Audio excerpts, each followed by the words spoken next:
আসসালামু আলাইকুম বন্ধুরা, আপনারা কেমন আছেন? আশা করি ভালো আছেন। আমিও আলহামদুলিল্লাহ ভালো আছি, আপনাদের দোয়া। আজকে সৌদি আরবের নতুন একটা গাড়ি নিয়ে আসলাম। আপনারা এই গাড়িটা দেখছেন কিনা সবাই কমেন্ট করে জানাবেন। আর ভিডিওটা কিরকম লাগে সবাই কমেন্ট করে জানাবেন। এই গাড়িটা এখন এইদিকে ডেন খুঁজতে আছে।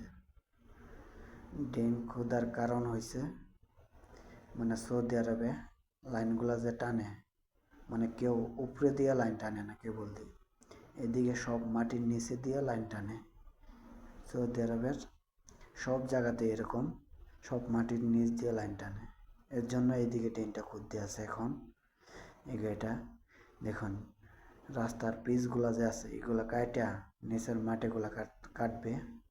এখন দেখেন তামাম শক্ত, এগুলো নিচ সৌদি আরবের মাটিগুলো তামাম শক্ত, তবে এগুলো সব কাটা ফেলবে এখন। এটাই কীভাবে কাটতে আছে এ দেখেন, ওয়ারিং করছে, এদিকে ওয়্যার ফেলাইছে, এদিকে মাটি দিয়ে দিছে, এদিকে এখান থেকে ট্রান্সমিটারের ঘড়ির থেকে লাইন ট্রান্সফার করে